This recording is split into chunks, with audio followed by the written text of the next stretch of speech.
Gar? Wala ka na naman day off, Gar? Ginagawa mo ng tirahan yung kalsada, Gar, ah. Baka kala mo robot ka. Baka pag siningil ka ng panahon. Ikaw din. Kala mo may pakialam sila sa'yo.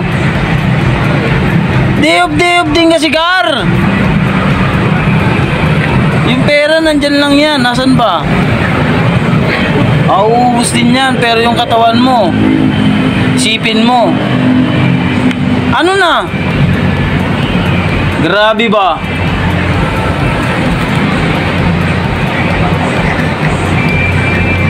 Day off din pag may time. Hindi yung dito ka na naniniraan sa kalsada.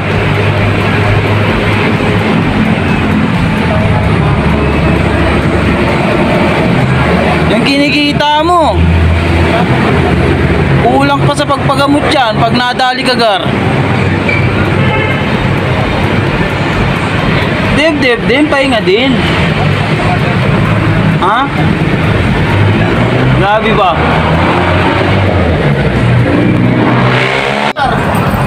Gusto ka na, Gar? Wala akong pahinga, Gar, ah. Ano?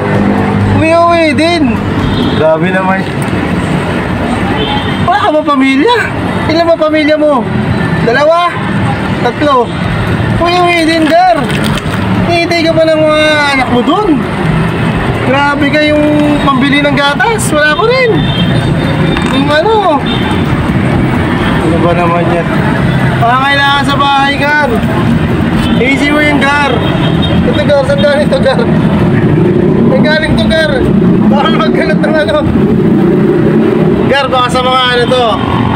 Sa mga hype yun dito kasi may mga aso pusa dito, Gar. Ayan, ah. Nakita ko lang yan dito, Gar. Hindi sa akin yan, Gar. Grabe naman yung, Gar. Baka akala mo sa akin yan, Gar. Ha? Okay, Gar. Muna na ako. Buking pa ako, Gar.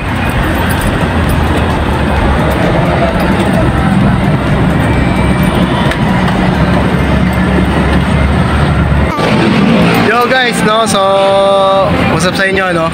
So bali si Boss Choti pinasukan na ng buwing, no, kaya umalis na, no. umalis na si Choti dahil may buwing na, kaya tira na lang ako dito sa tambahay, no. So guys, yung Gar pala, ibig sabihin nun, ano, Gar, short for kalugar. Yung parang ano, taga-lugar sa inyo, taga sa inyo, mga kapitbahay mo, yung mga gano'n, kapitbahay mo. Kaya Gar, kalugar, no? So, yun lang guys. Okay lang, peace.